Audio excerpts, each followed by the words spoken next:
வணக்கம். மற்றொரு மக்கள் சேவை நிகழ்ச்சியில் உங்கள் அனைவரையும் சந்திப்பதில் மகிழ்ச்சி. எனவே இன்றைய தினமும் மக்கள் சேவை நிகழ்ச்சியில் ஒரு முக்கியமான விடயம் தொடர்பில் நாங்கள் பேசுவதற்கு தயாராக இருக்கிறோம்.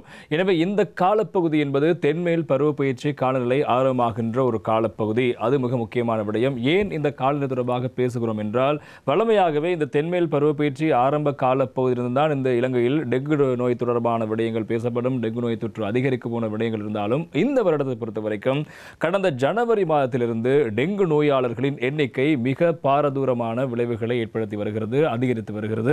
எனவே இந்த காலப்பகுதி என்பது டெங்கு நோய் தொடர்பாக மக்கள் அதிகம் விழிப்புணர்வு கொள்ள வேண்டிய ஒரு காலப்பகுதி என்பதால் அந்த விடயம் தொடர்பாக பேசுகின்ற ஒரு முக்கியமான நிகழ்ச்சியாக இன்றைய மக்கள் சேவை நிகழ்ச்சியை நாங்கள் வடிவமைத்திருக்கிறோம். குறிப்பாக கடந்த வருடத்தில் கிட்டத்தட்ட 70,000 பேர் வரை ஒட்டுமொத்த ஆண்டு முழுவதுமே கண்டுபிடிக்கப்பட்டாலும் டெங்கு நோயாளர்கள் இந்த வருடம் இந்த 5 மாத காலப்பகுதிகள் மாத்திரம் 40,000க்கும் அதிகமான நோயாளர்கள் அடையாளம் காணப்பட்ட விடயமானது இன்னும் எஞ்சி இருக்கின்ற பருவமழை பெய்கின்ற போது அது இன்னும் அதிகரித்து பாரதூரமான ஒரு தாக்கத்தை ஏற்படுத்தும் என்று சுகாதார பிரிவினர் மக்களுக்கு எச்சரிக்கை விடுத்து வருகிறார்கள். உங்கள் சுற்றுச்சூழலை பாதுகாக்க வைத்துக் கொள்ளுங்கள், அதே போல சுத்தமாக வைத்துக் கொள்ளுங்கள் என்று பலமுறை மக்களுக்கு அறிவுறுத்தி பெற்ற போதிலும் மக்களுடைய அசம்பந்த போக்கு காரணமாக இந்த விடயம் இன்னும் தீவிரமடைவதற்கான வாய்ப்பு இருப்பதால் இது தொடர்பில் மீண்டும் மீண்டும் தெளிவுபடுத்த வேண்டிய பொறுப்பு எங்களுக்கு இருக்கிறது. அந்த அடிப்படையில் தான் இன்றைய தினம் நாங்கள் இந்த டெங்கு நோய் தொடர்பான விடயங்கள் தொடர்பில் பேசுவதற்கு இன்னும் ஒரு நிகழ்ச்சியை உங்களுக்காக நாங்கள் வடிவமைத்திருக்கிறோம். அந்த அடிப்படையில் இலங்கை சமூக நல வைத்திய நிபுணர்கள் சங்கத்தினுடைய பிரதிநிதியாக வைத்தியர் திரு ஷனாஸ் தஸ்லிம் அவர்கள் நிகழ்ச்சிக்கு வந்திருக்கிறார். தொடர்பான விடயங்களை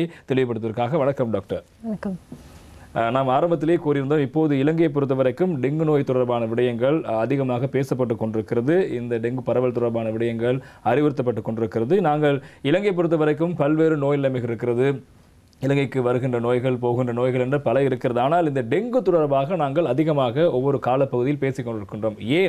ஏன் நாங்கள் டெங்கு நோய் தொடர்பாக இந்த அளவு முக்கியத்துவம் கொடுக்க வேண்டும்? அதற்கு என்ன காரணம் டாக்டர்? இந்த வாய்ப்பு தந்ததுக்கு ரொம்ப நன்றி. ஏனென்றால் இன்றைக்கி நாங்கள் இலங்கை மக்களுக்கு மட்டுமன்றி உலகத்திலே மக்களுக்கு ஒரு த்ரெட்டான நோயாகத்தான் இந்த டெங்கு நோய் இருக்குது. இப்போ உலகத்தில் எடுத்திங்கன்னா 50% நாடுகளில் இந்த டெங்கு நோயானது இருக்குது. ஆனால் அது பாரதூரமான விளைவுகளை கொடுக்குற நாடுகளில் ஒன்றாத்தான் இலங்கையும் கருதப்படுகிறது.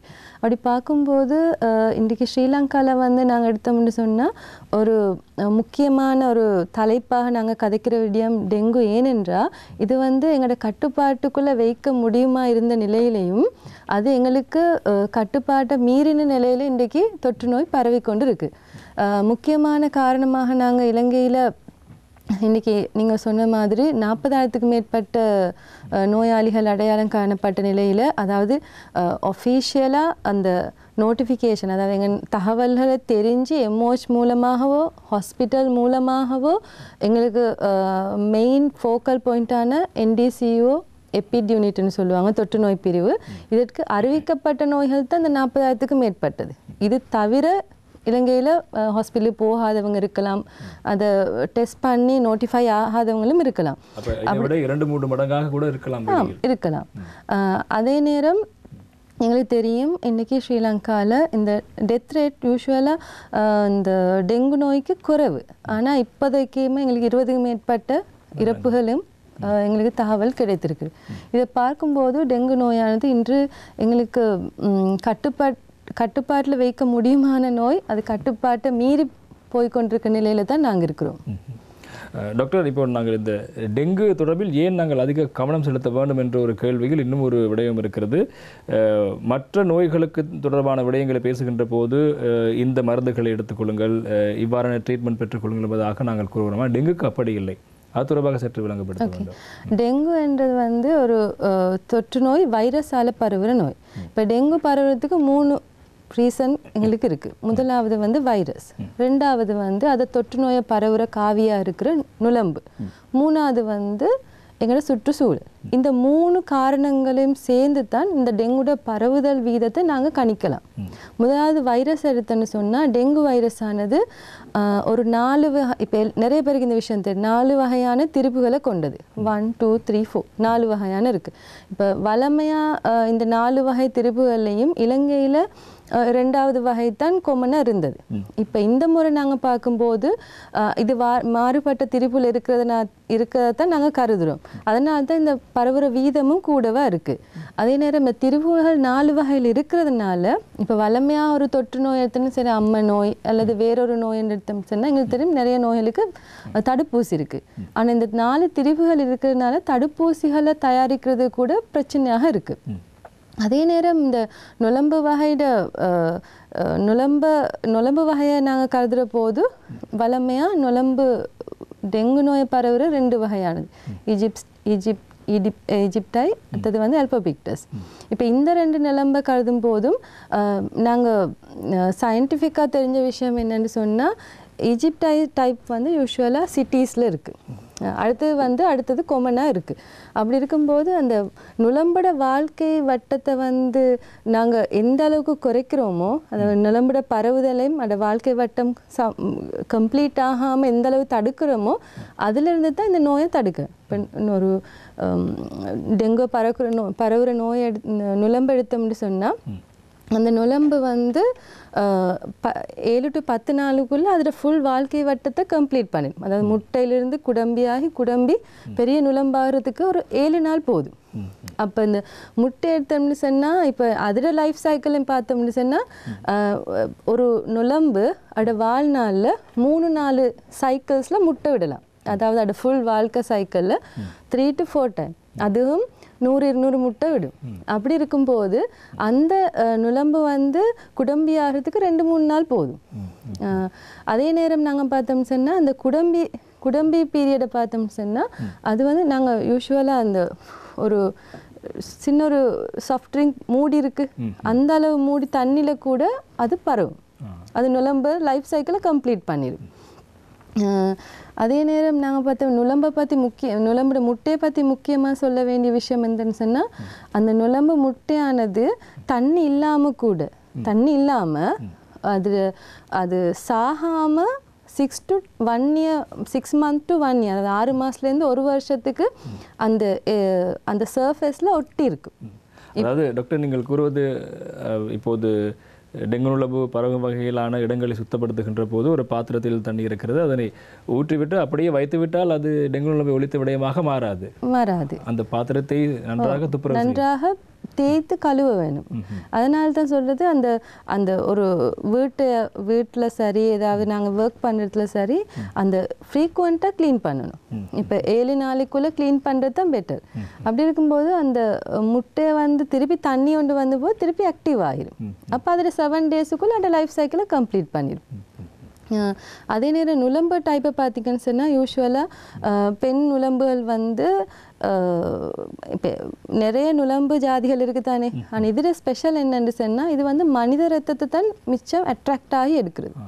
அதே நேரம் வளமையாக சில நுளம்பு வகைகள் முட்டை இடுறதுக்காக ஒரு தரம் தான் ஒரு மனுஷன்ட்டு பிளட்டை சக் பண்ணுறது.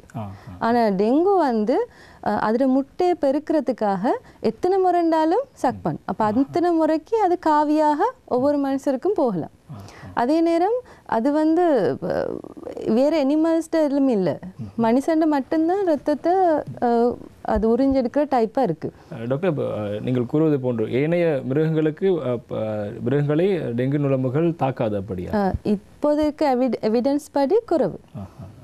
அதே போல் இந்த டெங்கு நுளம்புகள் இந்த அசுத்தமான நீரில் பரவுமா சுத்தமான நீரில் பரவுமா என்பது மிக முக்கியமாக இருக்கிறது. சில வேளைகள் வீடுகளில் பூச்சாடிகள் அழகுக்காக வைத்திருக்கின்ற விடயங்களை பார்க்கின்ற போது இந்த நீர் சுத்தமாக இருக்கிறது, இதில் டெங்கு பரவுவதற்கான வாய்ப்பில்லை என்ற ஒரு எண்ணக்கம் இருக்கலாம். அது தொடர்பாக சற்று விளங்கப்படுத்த. சுத்தமான நீரில் தான் டெங்கு பரவுறது. ஆனால் என்னென்று சொன்னால் தேங்கி நிற்கிற நீரில் தான் பரவும். அப்படின்னா முட்டையை விட்டு அந்த அந்த அந்த சைக்கிள் லைஃப் சைக்கிளில் பார்த்து அந்த அது வாழ்க்கை வட்டத்தை எடுத்துன்னு சரி அதில் முக்கால்வாசி டைம் இருக்கிறது வந்து தண்ணியில் தான். அப்போ அது தேங்கி இருக்குது. இப்போ நாங்கள் சொல்லுவோமே ஒரு இடத்துல பூச்சாடி ஒன்றில் அந்த தண்ணி தேங்கி நிற்கின்ற அது 7 நாள் தொடர்ந்து ஒரே இடத்துல இருந்துன்னு சொன்னால் அப்போ அது பரவுற வீதம் கூட. இப்போ உதாரணமாக சொல்கிறேன்னு சொன்னால் சில வீடுகளை மூடிட்டு போயிருப்பாங்க, ஆனால் அவங்களோட அந்த கழிவறைகளில் கொமர்ஸில் அதை திறந்துருக்கும். ஆனால் அது 1 மாதமோ 2 மாதமோ திறந்துருந்தால் அந்த தண்ணியில் கூட பரவும். கிளியர் வாட்டர் சுத்தமான நீரில் தான் பரவும். எனவே இப்படி இந்த டெங்கு நுளம்புகள் இவ்வாறு பரவுகின்ற போது சில வேளை ஒரு டெங்கு நுளம்பு, நீங்கள் ஆரம்பத்தில் ஒரு விடயத்தை கூறியிருந்தீர்கள், சாதாரணமாக எத்தனை பேருக்கு அந்த வைரஸை பரப்பக்கூடும் அல்லது எவ்வளவு தூரத்துக்கு இந்த டெங்கு நுளம்புகள் பயணப்படும்? நுளம்பு கருதும் போது அது எத்தனை பேரை வேணும்னாலும் அது ரத்தத்தை உறிஞ்சதுக்காக அது பரவுதலை அதோட நோக்கம் வந்து அதில் முட்டையை பெருக்கிறதுக்காக. ஆனால் அதில் வைரஸ் இருக்கும்போது அது காவியாக இருக்கிறது. அதே நேரம் அந்த டெங்கு பரப்புற நுளம்பானது ஒரு 200-300 மீட்டருக்கு பரவக்கூடும். அதே நேரம் இப்போ நாங்கள் மாடி வீடுகளில் கருதுன்னு சொன்னால் ஒரு 9 மாடிக்கு மேலே கூட பறக்கலாம் அதுக்கு. அப்புறம் அந்த அளவுக்கு அதுக்கு கெப்பாசிட்டி ஒன்று இருக்குது. எனவே இந்தளவு இந்த டெங்கு நுளமையினுடைய தாக்கம் அதிகரித்து வரும் நிலையில் இப்போது மக்கள் மத்தியில் இருக்கின்ற விடயம் டெங்கு நுளம்பு தொடர்பாக அந்த தாக்கம் ஏற்பட்ட பிறகு எப்படி இருக்கும்? ஒரு டெங்கு தொற்றாளருக்கு ஒரு டெங்கு தொற்று ஏற்படுகிறது என்றால் அதன் விளைவுகள், அதற்கு பின்னர் என்ன நடக்கும் தொடர்பான விடயங்களை விளங்கப்படுத்த வேண்டும். டெங்கு தொற்றானது வந்து இப்போ நாங்கள் காய்ச்சல், தலைவலி, அதே நேரம் எங்களோட மசில்ஸ் பெயின், அதை மாதிரியான சிம்டம், அதாவது அறிகுறிகளை வச்சு நாங்கள் சொல்கிறது இது டெங்குவாக இருக்கலாம். அதோடையுமே நாங்கள் போய் ஒரு ஹாஸ்பிட்டல்லையோ இல்லாட்டி லேப் ஒன்லையோ பிளட் டெஸ்ட் ஒன்று இரத்த சோதனை செய்யும் போது அதுக்கான காரணிகள் தெரியும் போது நாங்கள் அந்த பேஷண்ட்டை வந்து ஒரு வைத்தியரை கட்டாயமாக அணுக சொல்கிறது. இப்போ அணுகும் போது அந்த நோயாளிக்கு ஏர்லி ஸ்டேஜ், அதாவது முதல் கட்டங்களில் வந்து அவங்களுக்கு சாதாரண காய்ச்சல், மேல் வலியோடு இருக்கலாம். ஆனால் அந்த ட்ரீட்மெண்ட்டுன்றது வந்து நாங்கள் பெனடோல்மெண்ட், அதாவது பேராசிட்டமோல் டைப் மட்டும்தான் கொடுக்கணும் காய்ச்சலுக்கும் மேல் வலிக்கும்.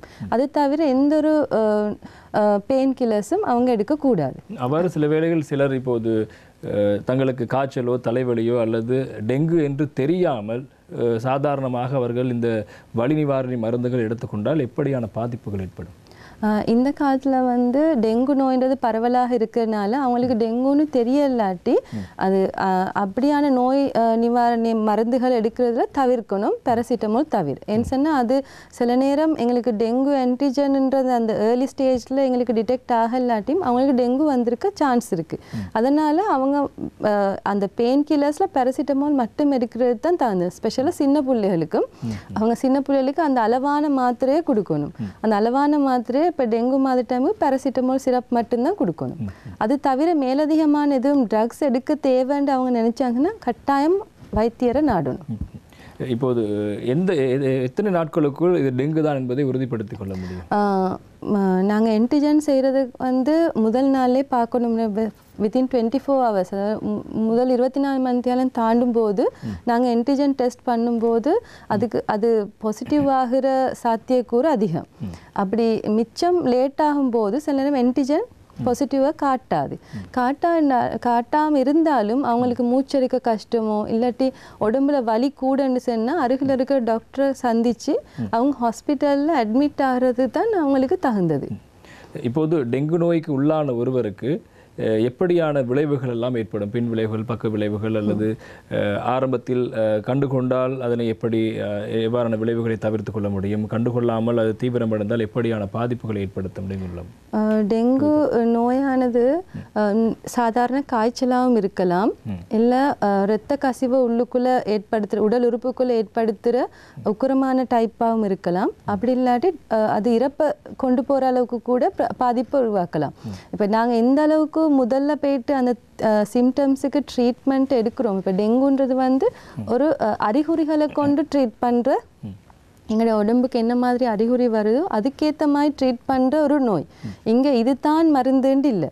அப்படி இருக்கும்போது நாங்கள் ஏர்லியாக போயிட்டு ட்ரீட் பண்ணும்போது அவங்களுக்கு உடம்புல மாற்றத்துக்கு ஏற்ற மாதிரி, இப்போ எங்களுக்கு ஹாஸ்பிட்டலில் அட்மிட் ஆகினவங்களுக்கு தெரியும் அவங்களுக்கு தண்ணீர் குடிக்கிற அளவு, அதே நேரம் ட்ரிப்ஸில் அதாவது சேலைன் மூலமாக கொடுக்குற அளவெல்லாம் அளந்து கொடுக்குறது, அது மாதிரி அந்த சிம்டம்க்கு ஏற்ற மாதிரியான ட்ரீட்மெண்ட் தான் இருக்குது. அப்படி இருக்கும்போது அவங்களுக்கு பக்க விளைவாக இப்போ இரத்த கசிவு உள்ள ஏற்படும் போது அது ஒரு பாரதூரமான விளைவுகளை கொடுக்கலாம், ஒவ்வொரு உறுப்புகளும் பாதிக்கலாம்.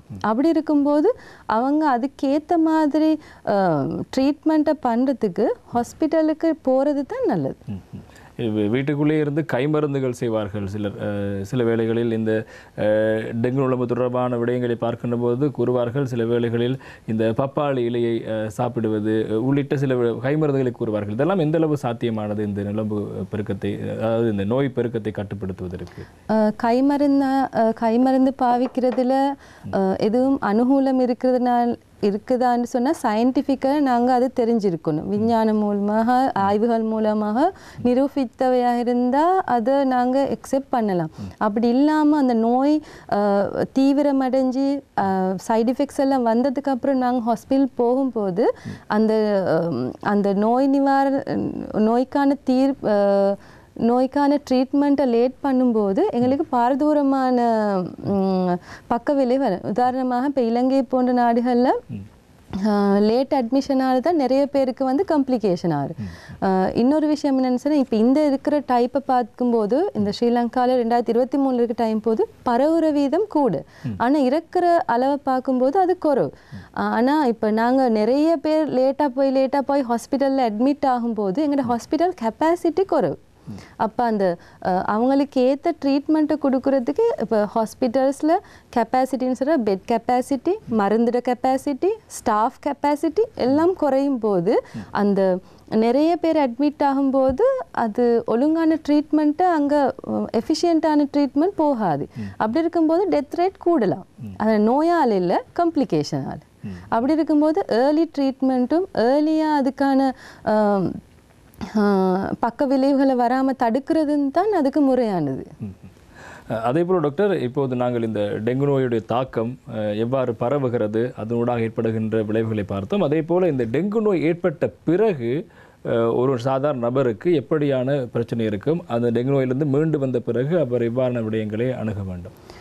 எந்த ஒரு வைரல் காய்ச்சல்லையும் ஓய்வுன்றது சரியான முக்கியம். அதே மாதிரி டெங்கு காய்ச்சல்லேருந்து ரிகவர் ஆகின ஒருத்தர் கட்டாயம் ஓய்வாக இருக்கணும். நியூட்ரிஷனான, அதாவது சத்தான உணவுகள் எடுக்கணும். அதே நேரம் எதுவும் உடற்பயிற்சியில் அவங்க தீவிரமான உடற்பயிற்சிகளை செய்கிறதுண்டா அதுகளை குறைச்சி கொள்ளணும். அதனால சில நேரம் இப்போ டெங்கு நோய் ஏற்பட்ட அந்த நோயாளியிட டெங்கு, அதாவது சாதாரண காய்ச்சலா இல்லை இரத்த கசிவோடு வந்ததா, அதுக்கேற்ற மாதிரி தான் அவங்களோட உடம்போட வீக்னஸ் இருக்கும். சில பேருக்கு ஓகே, அவங்க நார்மலாக இருப்பாங்க, டெங்குலேருந்து ரிகவர் ஆகி. சில பேருக்கு நடக்கும்போது கஷ்டமாக இருக்கலாம், இல்லை அவங்களுக்கு டயர்ட்னஸ் இருக்கும். அப்போ அதுக்கேற்ற மாதிரி அவங்க ஒரு 3 to 4 மாதம் சரி ஒரு ரெஸ்ட்டாக இருக்கணும். பாடி ரெஸ்ட்டும் ஃபுல் சத்தான சாப்பாடுகளிலிருந்தும் அவங்க திருப்பி ரிகவர் ஆகிடலாம். அதே நேரம் இப்போ திருப்பி வராதான்னு சொல்லி கேட்டா, அதாவது ஒரு டெங்கு நோய் வந்த பிறகு மீண்டும் வராதா, வந்தால் என்ன நடக்கும், அதுதான் நாங்கள் 4 திருப்பி இருக்கிறேன்னு சொன்னோம். அப்போ சில நேரம் ஒரு திருப்பு டைப்பில் வந்தது சில நேரம் அவங்களுக்கு வராமல் இருக்கலாம். அதுக்கு அவங்க நோய் எதிர்ப்பு சக்தியை உடம்புல உருவாக்கி கொண்டு இருக்கலாம். ஆனால் வேறொரு டைப்பால் வரலாம், வேறொரு டைப்பால் காம்ப்ளிகேஷனும் ஆகலாம். அதனால் ஒரு தரம் வந்தால் இன்னொரு தரம் வராதுன்னு இல்லை. இதுவரைக்கும் நாங்கள் பேசியிருந்த விடயம் டெங்கு நோய் எப்படி ஏற்படுகிறது, அதன் தாக்கம் என்ன, எதனால் வருகிறது தொடர்பான விடயங்களை பேசியிருந்தோம். ஆனால் இப்போதுதான் முக்கியமான விடயம், இலங்கையில் எப்போதும் இல்லாத அளவுக்கு இந்த வருடம் பாரியளவில் இந்த டெங்கு நோய் தொற்று அதிகரித்து வருகிறது. இதற்கு என்ன காரணம்? ஏன் இந்த அளவு இந்த அதிகரிப்பு ஏற்பட்டிருக்கிறது? அது என்னவென்று சொன்னால், இப்போ நாங்கள் வளமையாக இலங்கையில் டெங்கு நோயாளிகள் அதிகரிக்கிற சீசனை பார்த்தோம்னு சொன்னால், அது வந்து எங்களுக்கு தெரியும் இலங்கையில் 2 மான்சூன் சீசன் இருக்குது. அதாவது பருவப்பயிற்சி காலம் மே டு ஜூலை, அதுக்கால நவம்பர்லேருந்து ஜனவரி. இப்போ இந்த காலங்களில் தான் வளமையாக டெங்கு நோயாளிகள் அதிகரிக்கும். இப்போ நான் சொன்ன மாதிரி வாழ்க்கை வட்டத்தில் அதுக்கு நீர் அத்தியாவசியமான, அந்த நீர் சேரும்போது அது நிலம்பு பரவுற வீதம் அதிகரிக்கும் போது வைரஸ் தாக்குதலும் அதிகமாக இருக்கும். அப்படி இருக்கும்போது இந்த முறை நாங்கள் முதல், அதாவது இந்த ஆண்டு தொடர்ச்சியிலிருந்து அவதானித்த விஷயம் என்னன்னு சொன்னால், ஒரு அசாதாரணமான முறையில், அதாவது போன வருஷம் கடைசியிலிருந்தே இது அவதானித்த விஷயம், அசாதாரணமான முறையில் வந்து அந்த டெங்கு நோயாளிகளோட எண்ணிக்கை அதிகமாக இருந்தது. அதே நேரம் இந்த வளமையாக 2017 சீசனோ இல்லை 18-19 அப்படி நாங்கள் பார்க்கும்போது எல்லாத்த விடையும் கூடுதலான டெங்கு நோயாளிகள் எங்களுக்கு நோட்டிஃபை ஆகினாங்க. அப்படி இருக்கும்போது இப்போ மழைக்காலமும் தொடர்ச்சியாக இருக்கும், விட்டு மழை திருப்பி தொடர்ச்சியாக இருக்கும்போது இதில் பரவுதலானது அதிகரித்து கொண்டு வந்தது. அடுத்த முக்கியமான விஷயம், இலங்கையில் நீங்கள் கேட்கும்போது கோவிட் சீசனுக்கு பிறகு எல்லாரும் நார்மலைஸ் ஆகி எல்லாம் மூவ் ஆகிது, ஸ்கூல்ஸ் தொடங்கிட்டு, அதே நேரம் மத வழிபாட்டு தலங்கள் சாதாரண நிலைமையில் நிறுவனங்களுக்கு போகிறவங்க திருப்பி போகிறாங்க வேலைக்கு. அப்படி இருக்கும்போது நாங்கள் போன வருஷம் கடைசியிலிருந்து, அதாவது கடைசியிலிருந்து நோட் பண்ண விஷயம் என்னன்னு சொன்னால், அந்த பரவுதலான இடங்கள் கண்காணிக்காமல் இருந்த நிலையில் நிறைய ப்ரீடிங் சைட், அதாவது பரவுற ஏரியாக்கள் அவதானிக்கக்கூடியதாக இருக்குது. அது நிறைய நோயாளிகளோட சுற்றுச்சூழலை பார்க்கும்போது அந்த ப்ரீடிங் சைட் கூடவா இருக்குது. நீங்கள் இந்த கடந்த 2017ஆம் ஆண்டு தான் இலங்கையில் அதிகளவான நோயாளர்கள் அடையாளம் காணப்பட்ட ஒரு ஆண்டு. ஆனால் இந்த வருடம் இப்போது வரைக்கும் கிட்டத்தட்ட 40,000க்கும் அதிகமான நோயாளர்கள் அடையாளம் காணப்பட்டிருக்கிறார்கள். இதற்கு இந்த ஜனவரி மாதத்திலிருந்தே இந்த தொற்று அதிகரித்து வருகின்ற விடயம் முக்கியமாக பேசப்பட்டு கொண்டிருக்கிறது. அதிலும் குறிப்பாக இந்த குறிப்பிட்ட சில மாகாணங்கள், குறிப்பிட்ட சில மாவட்டங்களில் தான் அதிகளவான நோய் தொற்று ஏற்படுகிறது. அதிலும் குறிப்பாக மேல் மாகாணத்தை பொறுத்த வரைக்கும் கிட்டத்தட்ட 149% நோயாளர்கள் அடையாளம் காணப்பட்டிருக்கிறார்கள். இதற்கு என்ன காரணம்? இந்த மேல் மாகாணத்தில் மாத்திரம் அதிகளவான நோயாளர்கள் ஏன் அடையாளம் காணப்படுகிறார்கள்? இப்போது சுயாதீன தொலைக்காட்சி கூட 44 வருடத்தை பூர்த்தியாகும் தருணத்தில் முதல்கட்ட வேலையாக இந்த மேல் மாகாணத்தில் டெங்கு ஒழிப்பு வேலைத்திட்டத்தை முன்னெடுத்து வருகிறார்கள். அதே போல நாடு முழுவதும் முன்னெடுக்கப் போகிறார்கள். இவ்வளவு நாங்கள் இந்த மேல் மாகாணத்தை மையப்படுத்தி மேற்கொள்வதற்கான முக்கியமான காரணம் இங்குதான் அதிகம் இருக்கிறது. ஏன் இங்கு மட்டும் இப்படி அதிகரித்திருக்கிறது? எங்களுக்கு தெரியும், மேல் மாகாணமானது சனத்தொகை அதிகமான ஒரு மாகாணம். அப்படி இருக்கும்போது நீங்கள் சொன்ன மாதிரி 150% நோயாளிகள் மேல் மாகாணத்தில் தான் அடையாளம் காணப்படுகிறார்கள். அதுக்கு ரீசன் என்று சொல்லி பார்த்தோன்னு சொன்னால், நாங்கள் இப்போ இருக்கிற ஃபேக்டை பார்க்கும்போது எங்களுக்கு தெரியும், நுழம்பு பரவுற ஏரியா மேல் மாகாணத்தில் சன நெரிசலான இருந்தாலும் இப்போ அந்த ஏரியாவில் நிறைய நுழம்பு பரவுற இடங்கள் இருக்கு. அதே நேரம் சனத்தொகை நிறைய இருக்கிற இடம். அப்போ அந்த ஒரு இடத்துல இருந்து அந்த நெலும்பு தொற்றால வைரஸ் தாக்கத்தால் பரவுற க்ரௌட் கூட. இப்போ நாங்கள் உதாரணமாக சொல்கிறேன்னு சொன்னால், ஒரு நிறைய நிறுவனங்கள் இருக்கிறதுல ஒரு கன்ஸ்ட்ரக்ஷன் சைட், அதாவது கட்டிடங்கள் கட்டி கொண்டிருக்கிற இடத்துல இப்போ நாங்கள் நிறைய காணும் ஸ்லப்புகள் எல்லாம் தண்ணி தேங்கும் போது அந்த ஸ்லப்பில் மேலே க்ளீன் பண்ணுறது குறைவு. அப்போ அந்த தண்ணி தேங்கி இருக்கும்போது இப்போ நாங்கள் ஃபீல்டு விசிட்டில், அதாவது சூழலை போயிட்டு பார்க்கும்போது நிறைய அவதானிச்ச இடம் ஸ்லப்புகள். இப்போ அது கொஞ்சம் இல்லை, அந்த ஸ்லப் ஃபுல்லாகவும் நிறைய நேரத்துக்கு குடம்பிகள் நிறைஞ்சி. அப்படி இருக்கும்போது அந்த ஏரியாவில் இப்போ நான் சொன்னேன் 200 மீட்டர்ஸுக்கு மேலே அதுக்கு பரவலாம். அப்படி இருக்கும்போது அந்த ஏரியா ஃபுல்லாக இருக்கிற சனத்தொகைக்கு அது பரவும். அப்போ அவங்க மூலமாக அவங்களோட ஃபேமிலிஸ் அப்படி எல்லாருக்கும் பரவுற சான்ஸ் இருக்குது. அதே நேரம் இப்போ இது ஒரு மூவிங் க்ரௌட். இப்போ நாங்கள் பார்த்தோம்னா கம்பஹா டிஸ்ட்ரிக்டில் கூட, அதே நேரம் கொழும்பு 2வதுண்டா பார்த்தா கழுத்தரை கொஞ்சம் குறைவு. அப்படி இருக்கும்போது அந்த பெர்சன்டேஜ் வைஸ் சனத்தொகை இருக்கிறத பார்க்கும்போது அவங்களுக்கு அதுக்கேற்ற மாதிரி டெங்குட தாக்கமும் கூடுதலாக இருக்குது. இப்போ மெயினாக நீங்கள் கேட்கும்போது எனக்கு ஞாபகம் வந்த விஷயம் என்னன்னு சொன்னால், நாங்கள் அவதானிக்காத இடங்கள் தான் மத வழிபாட்டு தலங்கள். இந்த மத வழிபாட்டு தலங்களை பார்க்கும்போது அங்கே நிறைய சின்ன சின்ன இடங்களும் இருக்கும், தொட்டிகள் இருக்கும். அதாவது இப்போ சில முஸ்லீம் பள்ளி அந்த இடங்களில் தண்ணி தேக்கி வைக்கிற இடம் இருக்கும். அதே நேரம் இந்துக்களோட கோயில்கள், அதே நேரம் அதை மாதிரியான இடங்களில் சின்ன சின்ன விஷயங்கள் இருக்கும். ஆனால் அவதானிக்காமல் விட்டுருப்போம். அந்த இடங்கள்லேருந்து அங்கே நிறைய பேர் வருவாங்க. அப்படி இருக்கும்போது அந்த மாதிரி இடத்தால பரவுற விதமும் கூட. இப்போ நாங்கள் மேல் மாகாண சுகாதார பணியத்திலேருந்து ஒரு செக்லிஸ்ட் ஒன்று செஞ்சோம். செக்லிஸ்ட்டு அதில் அந்த ஏரியாவில் இருக்கிற நுழம்பு பரவக்கூடிய இடங்கள்ல அவங்களுக்கு எழுதி கொடுத்து, அதாவது ஒரு பிரிண்டட் செக்லிஸ்ட், அதில் 20 கம்போனண்ட்டை போட்டு அதை அவங்க அந்த மத வழிபாட்டு தலங்களில் இருக்கிற ஏதாவது சங்கமோ இல்லை அவங்களோட சார்ந்தவங்க அதை வந்து மார்க் பண்ணணும், கிழமை மார்க் பண்ணணும், ஃபுல் ஏரியாவே க்ளீன் பண்ணி. இது நாங்கள் போன வருஷம் ஸ்டார்ட்லேயே இனிஷியேட் பண்ணி அவங்களுக்கு கொடுத்தேன். ஆனால் கொஞ்சம் அதில் பெரிய ஒரு ப்ரோக்ரஸ் ஒன்று இருக்கல்ல. ஆனால் இந்த முறை மத வழிபாட்டுத்தலம், பாடசாலைகள், நிறுவனங்கள் எல்லாருக்கும் மாதிரி இந்த செக்லிஸ்ட்டை கொடுத்துருக்குறோம். அப்போ அவங்களுக்குள்ளே ஒரு கமிட்டியை செஞ்சு அவங்க அதை செக் பண்ணி அந்த ஏரியாவை ப்ரெமிசிஸை க்ளீன் பண்ணுறதுக்கு இப்போ இதன் மூலமாக நாங்கள் தடுக்க முடியும்னு நம்புகிறோம். ஆமாம் டாக்டர், இதில் இன்னும் ஒரு கேள்வி இருக்கிறது. இப்போது ஏனைய மாகாணங்கள், ஏனைய மாவட்டங்களை பொறுத்த வரைக்கும் அதிகமான மக்கள் இருக்கிறார்கள், அங்கு நடமாடுகிறார்கள், செல்கிறார்கள், அன்றாட வேலைக்கு செல்கிறார்கள். ஆனால் இந்த மேல் மாகாணத்தில் இந்த சனநெரிசல் மாத்திரம்தான் காரணமாக இந்த டெங்கு பரவுவதற்கு இல்லை வேறு ஏதாவது முக்கியமான காரணம் இருக்கிறதா? மேல் மாகாணத்தில் கொழும்பு, கம்பஹா உள்ளிட்ட இந்த பிரதான நகரங்களை, பிரதான இந்த மாவட்டங்களில் அது வேறு ஏதாவது வித்தியாசமான காரணங்கள் இருக்கிறதா இந்த டெங்கு பரவுவதற்கு, மக்கள் விழிப்புணர்வு பெறுவதற்கான விடயமாக? விழிப்புணர்வும் சொல்லலாம். இப்போ நாங்கள் ஒரு நோய் நோட்டிஃபையாரு சொல்லும், அதாவது ஒரு நோயை நாங்கள் அறிவிக்கிறது யூஸ்வலாக நாங்கள் எம்ஓஹெச்சுக்கோ இல்லை ஹாஸ்பிட்டல் மூலமாக டெங்குன்னு அறிவிக்கிற வீதமும் கூட. அதே நேரம் நோய்களுக்கு சனத்தொகை கூடும்போது அந்த இடத்துல மனுஷர் நிறைய அவதானத்தோடு இருப்பாங்க. அவங்களுக்கு ஒரு காய்ச்சல் வந்தாலும் டக்குன்னு போய் அவங்க டெஸ்ட் பண்ணி அதை இன்ஃபார்ம் பண்ணுவாங்க. அப்போ சில நோட்டிஃபிகேஷன் வீதமும் கூட இருக்கலாம்.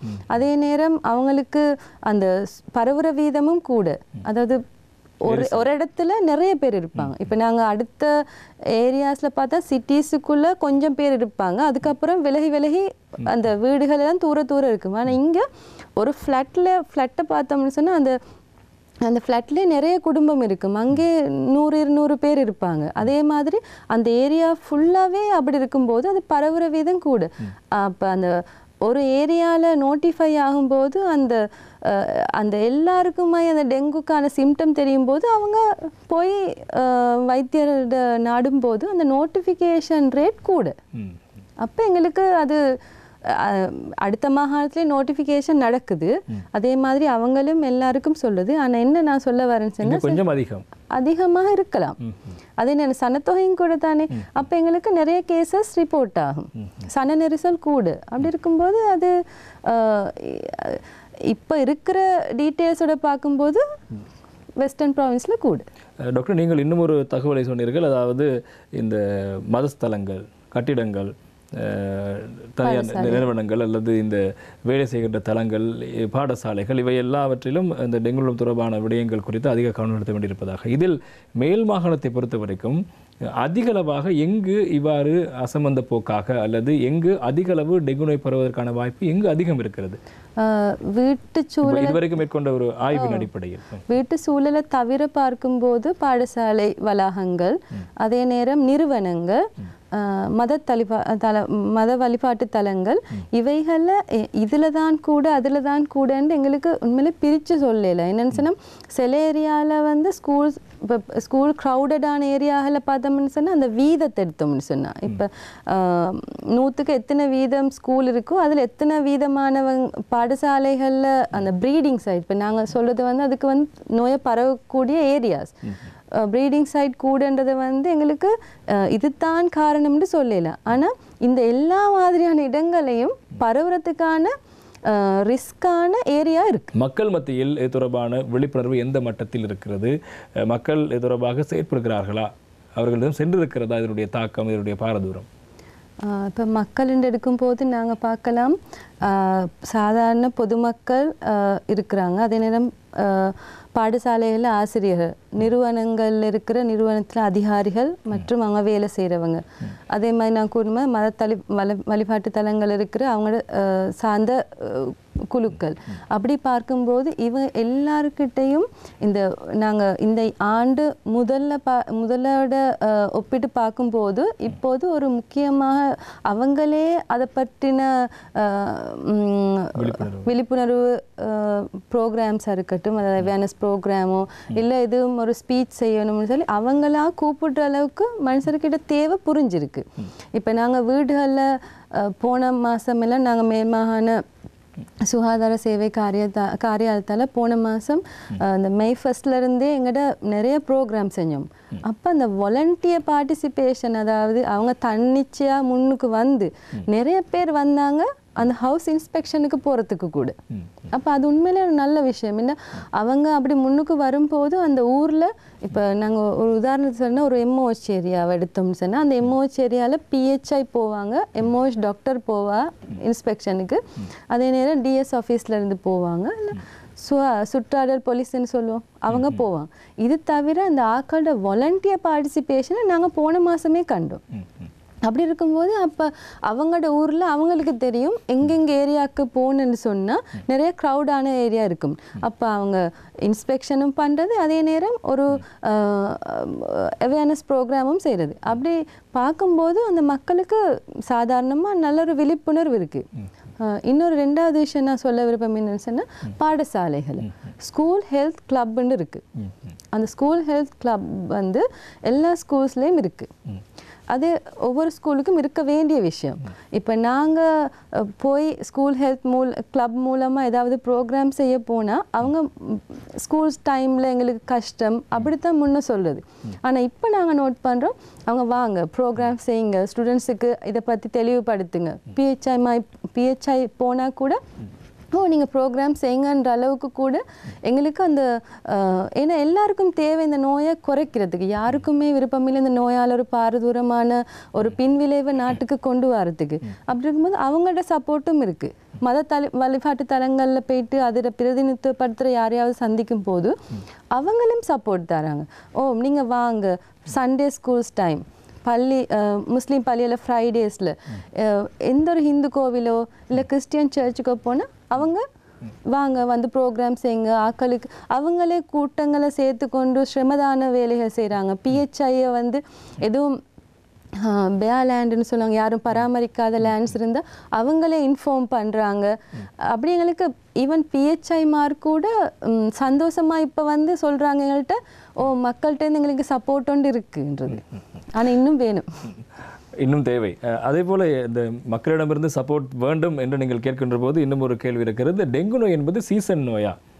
அதாவது ஒரு குறிப்பிட்ட காலப்பகுதியில் டெங்கு நோய் தொடர்பாக நாங்கள் பார்க்கலாம். அதாவது மே மாதத்தில் மழை பெய்கின்ற போது சுத்தப்படுத்துவோம், பிறகு விட்டு விடலாம், பிறகு அடுத்த முறை மழை வரும்போது பார்த்துக்கொள்ளலாம் என்பதான நோயா, அல்லது வருடம் முழுவதும் கவனம் செலுத்த வேண்டிய ஒரு கட்டாய நோயா? சீசன் நோய்னு சொல்ல முடியாது. இது என்னென்று சொன்னால், இப்போ இலங்கையில் மழைக்காலம் வந்து நான் சொன்ன மாதிரி 2 மான்சூன் பீரியடில் தான் வளமையாக கூட இருந்துச்சு. அதனால் ஆக்கள் நினைக்கலாம் இது ஒரு சீசன் நோயின்னு சொல்லி. ஆனால் அந்த நீர் தேங்குற இடம் இருக்குங்காட்டியும் அதே நேரம் இந்த நுளம்பு பரவுறதை நாங்கள் ப்ரீடிங் சைடை குறைக்கும் வரைக்கும் இது ஒரு நோய் கண்டினியூஸ். இப்போ நாங்கள் சீசன் நோய்ன்றதை வந்து கூட நிறைய நோய் வந்துட்டு நோயை நாங்கள் தெரிஞ்சுட்டு திருப்பி அது குறையிறத கணக்கெடுக்காதது இல்லை சீசன் நோய். அப்போ இது வந்து எல்லா சீசன்லேயும் இருக்கும். ஆனால் நோய் வாரவங்களோட அளவு கூட வாரது இந்த மழைக்காலத்தில். எனவே இந்த டெங்கு நுளம்பு என்பது வருடத்தின் மே மாதத்திலிருந்து ஜூலை மாதம் வரையோ அல்லது அக்டோபர்லேருந்து நவம்பர் வரையான காலப்பகுதி மாத்திரம் கிடைக்காது, வருடம் முழுவதும் உங்களை கிடைக்கலாம். எனவே நீங்கள் செய்ய வேண்டிய வேலை சுற்றாடல் சுத்தமாக வைத்திருக்க வேண்டிய வேலை. அதே போல் இப்போது டாக்டர் இன்னும் ஒரு முக்கியமான விடயம், இப்போது நாட்டினுடைய 60 சுகாதார வைத்திய வலயங்கள் அபாயமிக்க வலயங்களாக இருக்கிறது. எனவே இந்த காலப்பகுதியில் அந்த வலயங்கள் உள்ளடங்களாக நாடு முழுவதும் இந்த டெங்கு பரவாமல் இருக்கிறதுக்கான நோய் தடுப்பு வேலை திட்டங்கள் எப்படி முன்னெடுக்கப்பட வேண்டும், எவ்வாறான விடயங்கள் மேற்கொள்ளப்பட வேண்டும்? தற்போது நோய் தடுப்பு வேலைகளில் ஈடுபடுற நாங்கள் எங்களோட மினிஸ்ட்ரி லெவல், ஹெல்த் மினிஸ்ட்ரி லெவல்லிருந்து எம்ஓஹெச் லெவல், அதாவது பிஹெச்ஐ, அதாவது ஃபீல்ட் ஸ்டாஃப் வரகாட்டியும் எங்களுக்கு எல்லா விதமான அவேர்னஸும் அதே நேரம் கண்ட்ரோல் பண்ணுற மெஷர்ஸும் நாங்கள் ஏற்பாடுகள் செய்வதில் மட்டும் இல்லாமல் ஃபீல்ட் லெவலில் போயும் இதை அமுல்படுத்துகிற வரைக்கும் எல்லா ஸ்டாஃபும் இப்போ இன்வால்வ் ஆகி, இப்போ நீங்கள் சொன்ன மாதிரி அந்த 60 ப்ரையாரிட்டைஸ் எம்ஓஹெச்சை தவிர எல்லா எம்ஓஹெச்லையும் இந்த வேலைகள் நடந்துட்டு தான் இருக்குது. இப்போ வெஸ்டர்ன் ப்ராவின்ஸில் நாங்கள் சொல்லுமே 10 எம்ஓஹெச் ஹை ரிஸ்க்குன்னு சொல்லி, ஆனால் இந்த 10 எம்ஓஹெச்சில் மட்டும் இல்லை இந்த ஆக்டிவிட்டீஸ் நடக்கிறது. இப்போ சாதாரணமாக குறைஞ்ச கேஸ் வார ஏரியாலையும் அவங்க நிறைய செயல் திட்டங்களை செஞ்சு கொண்டு இருக்கிறாங்க. இப்போ நிறைய தெரியும். இப்போ நாங்கள் டெங்கு நுளம்பு நாங்கள் ஃபோக்கஸ் பண்ணுறது நுளம்பு அண்ட் வைரஸ் சூழல் இந்த 2 விஷயம் இருக்கு. இந்த நுளம்பை கட்டுப்படுத்துறதுல வந்து மெயினாக நாங்கள் சூழலை க்ளீன் பண்ணுறது, அதே நேரம் ரசாயன திரவியங்களை பயன்படுத்துறது, அதே நேரம் மனிதர்களை இதுக்கான அவேர்னஸ் பண்ணுறது, இது மாதிரி நிறைய செயற்திட்டங்கள் நடந்து கொண்டு இருக்கிறது. எவ்வளோ தான் நாங்கள் கெப்பாசிட்டியை கூட்டினாலும் இந்த ப்ரோக்ராம்ஸ் எல்லாம் செஞ்சாலும் அந்த மக்கள் மட்டத்தில் அவங்களுக்கு எவ்வளோ இதை குறைக்கணுன்ற ஒரு ஊக்கம் இருக்கோ அந்த அளவுக்கு இதை சாத்தியமாக பண்ணலாம். அதே டாக்டர், இன்னும் ஒரு விடயம் நீங்கள் கூறினீர்கள், சுற்றாடலை சுத்தப்படுத்துகின்ற விடயம், இந்த புகை விசிறுகின்ற விடயம், இதெல்லாம் மேற்கொள்ளப்படுகிறது. ஆனால் சிலர் மத்தியில் இன்னும் ஒரு விடயம் இருக்கிறது. என்னை டெங்கு நுளம்பு கடித்தால் தானே இந்த பிரச்சனை வரும், கடிப்பதை தடுப்பதற்காக நுளம்பு வலைகளை பயன்படுத்திக் கொள்கிறோம் அல்லது இந்த நுளம்பு திரிகளை பயன்படுத்திக் கொள்கிறோம். இது உண்மைக்கும் ஒரு பாதுகாப்பு முறையா நுளம்பு கடிப்பு டெங்கு வரவை தடுப்பதற்கு? ஒரு தனி மனிதர் அவரை பாதுகாக்கிறதுக்கு செய்ய வேண்டிய வேலைகளை முக்கியமானது உண்டு. அவர் நினைக்கலாம் ரசாயன திரவியங்களோ இல்லை தனிப்பட்ட முறையில் அவரை பாதுகாத்து கொள்வது மூலமாக அதை தடுக்கலாம். ஆனால் அந்த வீட்டில் நாங்கள் பரவுற ஏரியாக்கள் இருந்துச்சுன்னா, இப்போ சிம்பிளாக ஒரு ஃப்ரிட்ஜ், குளிர்சாதன பெட்டியில் அந்த பின்னுக்கு இருக்கும் ஒரு தட்டு உண்டு தண்ணி தேங்குற, அதை கூட அவங்க க்ளீன் பண்ணலாட்டி, எல்லாம் ஒரு பூச்சாடியை வச்சிருக்கிற ஒரு வாஸில் தண்ணி இருந்து அதை கூட அகற்றலாட்டி அவங்க எவ்வளோ தான் ப்ரொடெக்ஷன் எடுத்தாலும் அது அவருக்கு சில நேரம் அந்த ஏரியா எங்களுக்கு தெரியும் எலும்பு பரவுற டைமை பார்த்தோம்னு சொன்னால் காலையில் அதுவும் ஒரு கேள்வி. அதாவது டெங்கு நுளம்பு எந்த காலப்பகுதியில் மனிதனை தாக்கும் என்ற ஒரு கேள்வியும் இருக்கிறது. இப்போ இதை வந்து எல்லாரும் தெரிஞ்சிருக்க வேண்டிய விஷயம் என்னன்னு சொன்னால், காலையில் 8 to 10:30, 8 மணிலேருந்து 10:30க்குள்ளேயும், மாலையில் ஒரு 3 to 6:30, அதாவது சன்ரைஸ் டைமும் சன்செட் டைமில் தான் நிறைய பரவும். இந்த டைமில் தான் நிறைய பேர் வெளியே இருப்பாங்க. ஸ்கூல்ஸ் போகிறவங்க, வேலைக்கு போகிறவங்க, எல்லாம் வெளியே போகிறவங்களாம் இந்த டைமில் போவாங்க. வாரவங்களும் தான் வீட்டை வந்து சேர இந்த டைமில் மனுஷன் நிறைய வெளியே இருப்பாங்க. அப்போ அந்த டைமில் நாங்கள் வீட்டுக்குள்ளே எவ்வளோ தான் ப்ரொடெக்ஷன் இருந்தாலும் எங்களோட சின்ன ஒரு சூழலுக்குள்ள ஒரு ப்ரொடெக்ஷன் இல்லாட்டி அது பரவுற வீதம் கூட.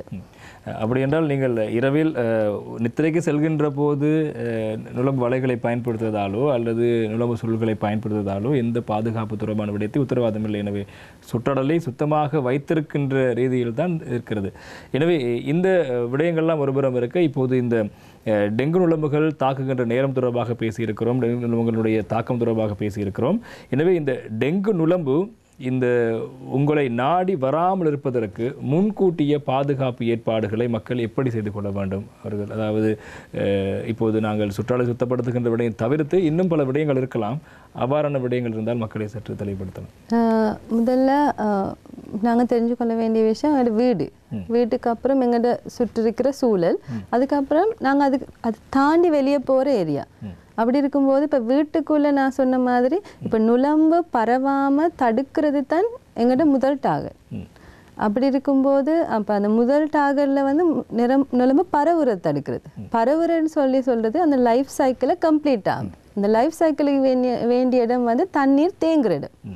தண்ணீர் ஒரு குறிப்பிட்ட அளவு காலம் தேங்குற இடங்களை முதல்ல சுத்தப்படுத்த தெரிஞ்சுக்கணும். தண்டை வீடோ இல்லாட்டி சுற்றுச்சூழலையோ ஒரு கிழமைக்கு ஒரு நாளாவது க்ளீன் பண்ணணும். பண்ணினா தான் அந்த ஏரியா சுற்றுப்புறம், இப்போ நாங்கள் சிட்டி ஏரியாவில் நினைக்கலாம், ஃப்ளாட்லேயோ இல்லை அடுக்குமாடி கட்டிடங்கள் இருக்கிறவங்க நுளம்பு பரவாதுன்னு சொல்லி அவங்களோட சின்ன சின்ன ஏரியா கூட நாங்கள் பார்க்கலாம். சில நேரம் வீட்டில் ஒரு மழை தண்ணி விழுந்த இடம் கூட நாங்கள் கவனிக்காமல் விட்டுருக்கலாம். அப்படியான இடங்களை கூட நாங்கள் சரியான முறையில் அதை அகட்டுனா அந்த ப்ரீடிங் சைடு எந்த அளவுக்கு குறைக்கிறோமோ அந்த அளவுக்கு இந்த நுளம்பு பரவுற விதத்தை குறைக்கலாம். சுற்றாடல் தொடர்பில் அவர்கள் கொள்ள வேண்டிய கரிசனை என்ன? முதல்ல ஒரு சின்ன சின்ன விஷயங்களை கூட நாங்கள் கணக்கெடுக்காமல் இருக்கிறதுனால இந்த நுளம்பு பரவுதல் வீதம் வந்து அதிகரிக்கிறது. ஒரு உதாரணமாக சொல்லுதுன்னா, எங்களோட வீட்டில் ஒரு ஏதோ ஒரு மண்ணோ இல்லை ஏதோ ஒரு பெட்டிகளையோ நாங்கள் பொலித்தீன் கவர்களால் மூடி வச்சுருப்போம். அப்போ அந்த பொலித்தீன் கவர்களில் அந்த மழை தண்ணி சின்ன சின்ன இடங்களில் தேங்கியிருக்கும். அப்போ அந்த மாதிரியான இடங்களை கூட நுளம்பு பரவலாம். அப்போ அதுகளை ஒரு கிழமைக்கு ஒரு நாளாவது அதை ஓரமாக சுத்தப்படுத்தணும். அது நேரம் உங்களோட வீட்டுகளில் ஸ்லப் இருக்கலாம். முன்ன கூறின மாதிரி இந்த ஸ்லப்புகளை தண்ணி நிற்கிறது சில நேரம் எங்களுக்கு அவ்வளோ அவதானிக்கிறது இல்லை நாங்கள். அப்படி இருக்கும்போது அந்த மாதிரி இடத்த நல்லா தேய்ச்சி அதை வந்து தூய்மைப்படுத்த வேண்டும். இன்னொரு விஷயம் என்னன்னு சொன்னால், வீட்டுகளில் யூஸ் பண்ணாத டயருகளோ இல்லை தண்ணி தேங்குற மாதிரியான பிளாஸ்டிக் வளையங்களோ இருக்கும்போது அவைகளை நாங்கள் தண்ணிகளை அகற்ற வேண்டும். இந்த டயர் விஷயம் ஒரு மிச்ச நாள் எல்லாருக்கும் தெரிஞ்ச விஷயம். டயர்களில் தண்ணி நின்று நுழம்பு பரவுது. ஆனால் அதுக்கு என்ன பண்ணணும்னு சொன்னோடனே நாங்கள் அதை பாவிக்காமல் இருந்தேன்னு சொன்னால் அதுக்கு மணல் எதுவும் போடலாம். அப்படி துளைகளை சில துளைகளை இட்டு வச்சோம்னு சொன்னால் அந்த தண்ணி வடிஞ்சிடும்.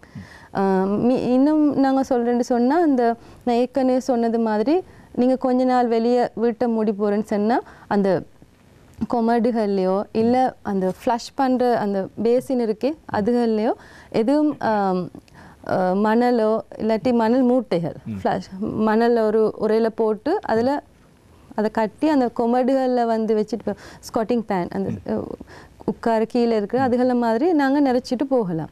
இன்னொன்று வந்து தாவரங்கள், சில தாவரங்களை பார்த்தீங்கன்னு சொன்னால் அது இயல்பாகவே அது தண்ணி வந்து தேங்குற மாதிரி இருக்கும். வீட்டுக்குள்ளேயோ இல்லாட்டி வெளியவோ வச்சுருக்கும் போது அந்த தாவரங்களில் அந்த தண்ணி வராதவாறு நாங்கள் பார்க்கணும். அந்த தண்ணி அகற்றணும். அப்படி இல்லைன்னு சொன்னால் அந்த தண்ணி படாத இடத்துல வைக்கணும். இன்னும் எங்களுக்கு பார்க்கும்போது அந்த ஃபில்டர், நாங்கள் தண்ணி குடிக்கும் அந்த ஃபில்டர்ஸில் அந்த ஒரு தட்டு மாதிரி இருக்கும். அது சொட்டு சொட்டு சொட்டு தண்ணி வந்து சேர்ந்து நிறைய டைமில் அதை நாங்கள் அவதானிக்குது. ஆனால் அதுக்கு நுழம்பு போய் அதில் ஒரு முட்டைன்ற அளவுக்கு அதில் ஸ்பேஸும் இருக்குது. அப்போ அந்த இடங்களை வந்து கட்டாயம் தண்ணியை வீசிட்டு அதை நல்ல ஒரு ஸ்பாஞ்சாலேயோ இதாலேயோ நல்லா துப்புரவு பண்ணணும். அதே நேரம் நிறைய வீடுகளில் இருக்கும் குழாய்கள், ஒரு வீட்டு கன்ஸ்ட்ரக்ஷன் சைட்லையோ இல்லை நாங்கள் எதுவும் ஒரு ஆண்டனாவோ ஏதோ போல குழாய்கள், சாதாரணமாக தடிப்பான குழாய், அப்போ அந்த குழாய் எங்களுக்கு எற்ற மட்டத்தில் இருந்துன்னு சொன்னால் அதுக்கு மணல் போட்டு நிறைச்சிக்கலாம். அப்படி இல்லாட்டி அந்த கப் ஒன்று இருக்குது, அந்த மாதிரி கப் எதுவும் எடுத்து மூடி விடலாம். இது மாதிரியான சின்ன சின்ன விஷயங்களால் நீர்த்தாங்கிகளில் கூட நீர்த்தாங்கிகளில் கூட இப்போ நாங்கள் டேங்க்ஸ் தண்ணி தேங்க வைக்கிற டேங்க்ஸில் நிறைய பேருக்கு அவதானிக்கிறது இல்லை. அதில் அந்த லிட்டுகளில் ஓரத்தில் இருக்கலாம், மூடிகளில் ஓரத்தில், அப்படி இல்லை கீழே படிஞ்ச இடங்களில் வந்து பரவுறது கூட. அப்போ அதை நாங்கள் ஒரு அடிக்கடி ஒரு பார்க்குறது சின்ன ஒரு டைம் எடுக்கிறதுனால சில நேரம் உங்களோட குழந்தைகளோ நீங்களோ அந்த டெங்கு நோயால் வர பாரதூரமான பிரச்சனையிலேருந்து காப்பாற்றப்படலாம்.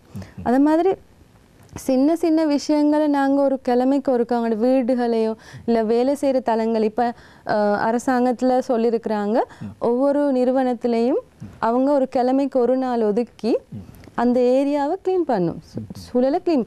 இந்த க்ளீன் பண்ணுற விஷயம் ஒரு சின்ன விஷயத்துக்கு அந்த டைம் எடுத்து செய்கிறதுனால நிறைய பேருக்கு வந்து இந்த டெங்கு நிலம்பு பரவுறதுலேருந்து பாதுகாக்கலாம். ஏன்னா இந்த நாங்கள் வைரஸை குறைக்கிறதுக்கு ஒரே ஒரு ஏழுமான காரணம் வந்து இந்த நுழம்பை குறைக்கிறது. நுழம்பை குறைக்கிறதுக்கு ஏழுமான ஒரே ஒரு வழி வந்து ப்ரீடிங் சைட், அதாவது பரவுற ஏரியாஸை குறைக்கும். இந்த பரவுற ஏரியாஸை குறைக்கிறதுக்கு எங்களால் மட்டும்தான் நேலும். ஏன்னா நாங்கள் செய்கிற ஒரு கண்டெய்னரை தூக்கி வீசுறது, அதாவது ஒரு சின்ன கப்புகளோ இல்லை மூடிகளோ தூக்கி வீசும்போது நாங்கள் யோசிக்கணும், இது தண்ணி தேங்குமா, இதால் பிரச்சனை வருமா, இது எந்த அளவு பாரதூரமான விளைவுனா டெங்கு வரங்காட்டியும் சில பேருக்கு தெரியாது, அவங்களுடைய சுற்றுச்சூழல் இருந்து தான் பரவினது. பிஹெச்ஐ வந்து எங்கள் சூழலை அவதானிக்கும் வரைக்கும் இருக்க தேவையில்லை. அதுக்கேற்ற வேலைகளை நாங்கள் முன்னவே செய்கிறது தான் நல்லது. எனவே இந்த நிகழ்ச்சியானது உண்மையிலேயே டெங்கு நுழம்பு பெருக்கம் நாட்டில் அதிகரித்திருக்கிறது. அந்த பெருக்கத்தை இனிவரும் காலங்களில் கட்டுப்படுத்துவதற்கு என்னென்ன நடைமுறைகளை கையாள வேண்டும், மக்கள் மத்தியில் தான் இதற்கான டெங்கு நுழம்பை கட்டுப்படுத்துவதற்கு ஊசி போடுவதோ அல்லது மருந்து வழங்குவதோ சிகிச்சை வழங்குவதோ என்பதெல்லாம் முக்கியமல்ல. டெங்கு நுழம்பு உங்களை கடிக்காத அளவுக்கு உங்களை பார்த்து கொள்ள வேண்டிய பொறுப்பு, ஆரம்பகட்ட பொறுப்பு மக்களிடம் இருக்கிறது. எனவே உங்கள் சார்ந்த உங்கள் சுற்றாடலை நீங்கள் சுத்தமாக வைத்துக் கொள்கின்ற விடயம் வைத்தியர் அவர்கள் கூறியது போன்று இந்த நீங்கள் சாதாரணமாக அன்றாடமாக நீங்கள் அடையாளம் காடுகின்ற கடந்து செல்கின்ற விடயங்களில் இருக்கின்ற ஆபத்துகளை குறைத்துக் கொள்கின்ற ஒரு தீர்க்கமான முடிவை எடுத்தால் கூட இந்த பாரதூர நிலைமை குறைத்துக் கொள்ள முடியும். எனவே நீங்கள் உங்கள் வீட்டு சுற்றாடலை பாதுகாத்துக் கொள்ளுங்கள். அதே போல காரியாலயங்கள் செல்கின்றவர்கள் உங்களை சூழ இருக்கின்ற பகுதிகளில் எப்படியான நிலவரம் இருக்கிறது, டெங்குடன் பரவுவதற்கான வாய்ப்பு இருக்கிறதா, இருந்தால் அதை உடனடியாக அகற்றிவிடுங்கள். இது தொடர்பான விடயங்களை தெளிவுபடுத்த வேண்டும் என்பதற்காக தான் இது நாங்கள் மக்கள் சேவை நிகழ்ச்சியில் டெங்கு நுழம்பு தொடர்பான விடயங்கள் குறித்து நாங்கள் பேசியிருந்தோம். எனவே இலங்கை சமூக நல வைத்தியர் நிபுணர்கள் சங்கத்தினுடைய பிரதிநிதி வைத்தியர் திருமதி ஷனாஸ் தஸ்லீம் அவர்கள் நிகழ்ச்சிக்கு வருகை தந்து பல்வேறு முக்கியமான விடயங்களை இங்கு தெளிவுபடுத்தியிருந்தார். வைத்தியர், உங்களுக்கு எங்களுடைய நன்றிகளை தெரிவித்துக் கொள்கின்றோம். இதேபோல இன்னும் ஒரு முக்கியமான விடயத்தோடு மக்கள் சேவை நிகழ்ச்சியில் சந்திக்கும் வரை விடைபெறும் நான் உங்கள் பிரசன்னா. வணக்கம்.